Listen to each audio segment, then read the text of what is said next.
Hello friends, कैसे हैं आप लोग। दोस्तों, स्वागत है आपका आपके अपने YouTube channel the business zone में। दोस्तों, सब्सक्राइब करिए the business zone YouTube channel को लेटेस्ट बिजनेस मोटिवेशन वीडियोस सबसे पहले देखने के लिए। दोस्तों, हमारी आज की जो वीडियो है वो the business of the 21st century book पर बेस है, जो कि रॉबर्ट टी कियोसाकी ने लिखी हुई है। और अगर मैं बात करूँ रॉबर्ट टी कियोसाकी की, तो रॉबर्ट टी कियोसाकी एक अमेरिकन बिजनेसमैन है जिन्होंने बहुत सी किताबें लिखी हुई हैं, जैसे कि rich dad poor dad, the business school, जो कि सब की सब किताबें उनकी द न्यूयॉर्क टाइम्स में द बेस्ट सेलर रही हैं। दोस्तों, आज हम इन्हीं की ऐसी एक और बेस्ट सेलर किताब the business of the 21st century के बारे में बात करने जा रहे हैं।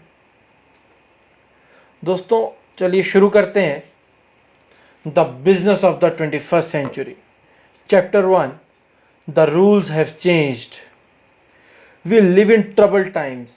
The last few years have brought us a steady parade of fear and panic in the headlines, boardrooms and kitchens tables across America. Globalization, outsourcing, downsizing, foreclosures, subprime mortgages and credit default swaps, Ponzi schemes, Wall Street recessions. It's just one piece of bad news after another.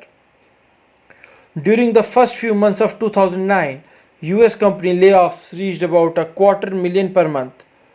As I write this in late 2009, undevelopment is at 10.2% and still rising, and underdevelopment is even worse. The redeemed decline in gainful employment is a ravaging epidemic to which few are immune.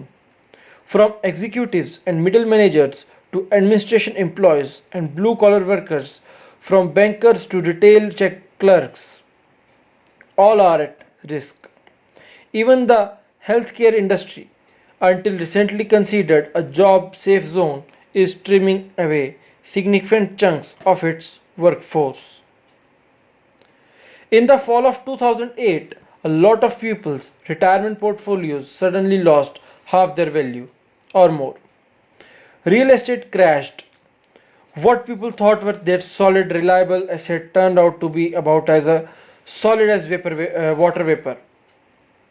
Job security is gone, a thing of the past. In 2009, USA Today survey, 60% of Americans polled said they see today's economic situation as the biggest crisis in their lifetime. Of course, you already know that this, but here's what you know. None of this is really new. Surely, it took a major economic crisis for people to start waking up to the fact that their livelihoods were at risk. But your income didn't become at risk overnight. It was always at risk. Most of the US population has been living for years on the knife edge precipice between solvency and ruin, relying on the next paycheck or two to meet each other's month's expenses, typically with a very thin cushion of cash saving, or more often, no cushion at all. The paycheck is called trading your time for money, and during a recession, it is the least reliable source of income there is. Why? Because when the number of employed people starts dropping, there is less disposable income in circulation to pay for your time. I told you so. Not to be an I told you so, but I told you so. I have been saying this for years. There is no longer such a thing as a safe and secure job.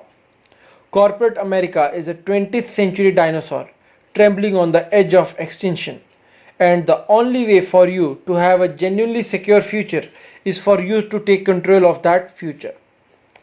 Here's what I wrote in 2001 in a book titled The Business School for People Who Like Helping People. In my opinion, The United States and many Western nations have a financial disaster coming, caused by our education system's failure to adequately provide a realistic financial education program for students. That same year, in an interview for Nightingale Conant, I said, if you think mutual funds are going to be there for you, if you want to bet your life on the ups and downs of the stock market, that's your retirement you are betting on. What happens if the stock market goes up and then comes crashing down again when you are 85 years old? What if you have no control? I am not saying mutual funds are bad. I am just saying they are not safe and they are not smart. And I wouldn't bet my financial future on them. Never before in the history of the world have so many people bet their retirement on the stock market. That is insane. Do you think Social Security is going to be there to take care of you? Then you also believe in Easter Bunny. And in an interview I did in March 2005, I said this: the number one strength of paper asset is liquidity, and that is also its number one weakness. We all know there's going to be another market crash and we are going to wiped out again. Why would you do that? So, what just happened? There was another market crash and many people got wiped out again. Why? Because our habits and mindset caught up with us.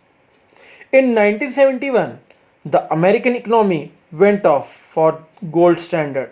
This happened without the approval of Congress, by the way.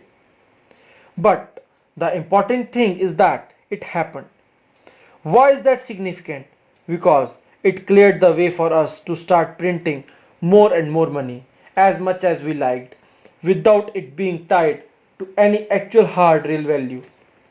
The shift away from reality opened the gates for the biggest economic boom in history. Over the next 3.5 decades, the American middle class exploded as the dollar devalued and on the books value of real estate and other assets inflated. Ordinary people became millionaires. Suddenly, credit was available to anyone, anytime, anywhere, and credit cards began popping up like mushrooms after a spring rain. To pay off those credit cards, Americans started using their homes as ATM, refinancing and borrowing and refinancing. After all, real estate always keeps up going up in value, right? Wrong. By 2007, we had pumped as much hot air into the financial balloon as it could take, and the fantasy came crashing down to earth again. And it wasn't just Lehman Brothers and Bear Stearns that collapsed. Millions lost their 401, their pensions, and their jobs. In 1950, when General Motors was the most powerful corporation in America, the press picked up a statement by General Motors president and turned it into a slogan that carried for decades. As GM goes, so goes the nation. Well, folks, that may not be all good news because where GM went in 2009 was into bankruptcy, and by that same summer, the state of California was paying its bill with IOUs instead of cash. Right now, the percentage of Americans who own their homes is dropping. Mortgage foreclosures are at an angle all-time high. The number of middle class families is dropping. Saving accounts are smaller if they exist at all, and family debt is greater. The number of people living officially below the poverty line is rising rapidly. The number of people who are working beyond the age of 65 is increasing. The number of new bankruptcies is going through the roof, and many Americans do not have enough to retire, not even close. Has all this bad news got your attention?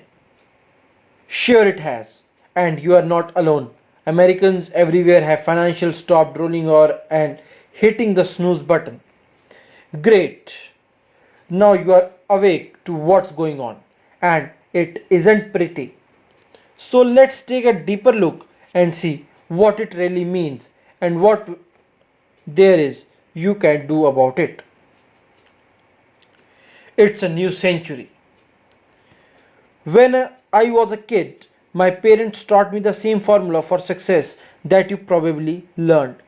Go to school, study hard, and get good grades so you can get a secure, high paying job with benefits, and your job will take care of you. But that's industrial age thinking, and we are not in the industrial age anymore. Your job is not going to take care of you. The government will only take care of you. Nobody is going to take care of you. It's a new century and the rules have changed. My parents believed in job security, company pensions, social security, and Medicare. There are these are all worn out. Obsolete ideas left over from an age gone by. Today's job security is a joke, and the very idea of lifetime employment with a single company, and ideal so proudly championed by IBM in its heyday, is as anachronistic as a manual typewriter. Many thought their retirement plans were safe. Hey, they were backed by blue chip stocks and mutual funds. What could go wrong? As it turned out, everything could be go wrong. The reason these once secured cows no longer give any milk is that they are all obsolete. Pensions, job security, retirement security, it's all industrial age thinking. We are in information age now and we need to use information age thinking. Fortunately, people are starting to listen and learn. It's a shame that it takes suffering and hardship to bring the lesson home, but at least the lessons are hitting home.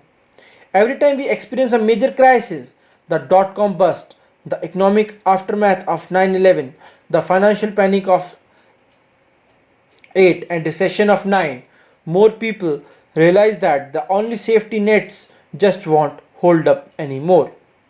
The corporate myth is over. If you have spent years climbing the corporate ladder, you have ever stopped to notice the view? What view? You ask. The rear of the person in front of you, that's what you get to look forward to. If that's the way you want to view the rest of your life, and then this book probably isn't for you. But if you are sick and tired of looking at someone else behind, then read on. Don't be fooled again. As I write this, unemployment is still on the rise. By the time you read these words, you know the situation may have changed. Don't be fooled when employment and real estate values turn around and credit loosens up again as they inevitably will. Don't be lured into the same old sense of false security that got you and the rest of the world into this mess in the first place.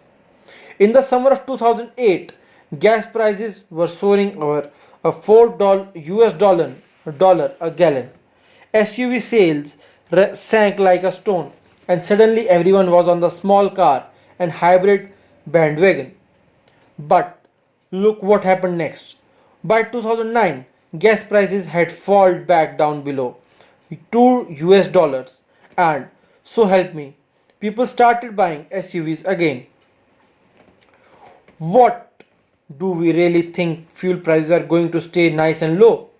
That's gas prices are down to good for now, and therefore gas guzzlers make perfect sense to buy. Can we really be that short-sighted? I am just trying to be nice here. The word I was going to use was stupid. Or unfortunately, the answer is yes. We aren't just fooled once. We let ourselves be fooled over and over again. We all grow up hearing the fable of the ant and the grasshopper. But the overwhelming majority of us keep living with the foresight of a grasshopper anyway. Don't be distracted by headlines. There is always some idiotic buzz going on that tries to pull your attention away from serious business of building your life. It's just noise. Whether it's terrorism, recession, or the latest election cycle scandals, it's got nothing to do with what you need to be doing today to build your future. During the Great Depression, there were people who made fortunes, and during the greatest boom times, like the real estate surge of the 80s, there were millions and millions of people who neglected to take charge of their future, who ignored everything I am going to share with you in this book, and ended up struggling or broke. Most of them, in fact, are still struggling or broke today. The economy is not the issue. The issue is you. Are you angry at the corruption in the corporate world? At Wall Street and the big banks that let this happen? At the government for not doing enough, or for doing too much, or for doing too much for the wrong things and not enough of the right things? Are you angry at yourself for not taking control sooner? Life is tough. The question is, what are you going to do about it? Moaning and groaning won't secure your future. Neither will blaming Wall Street, the big bankers, corporate America, or the government. If you want a solid future, you need to create it. You can take charge of your future only when you take control of your income source. You need your own business. इसी के साथ दोस्तों, आज की हमारी इस video में बस इतना ही। और हाँ, इस वीडियो को लाइक शेयर करना ना भूलें और द बिजनेस जोन चैनल के साथ बने रहें the business of the 21st century book का चैप्टर 2 जानने के लिए। तब तक के लिए धन्यवाद। मिलते हैं आपसे अपनी अगली वीडियो में। जय हिंद।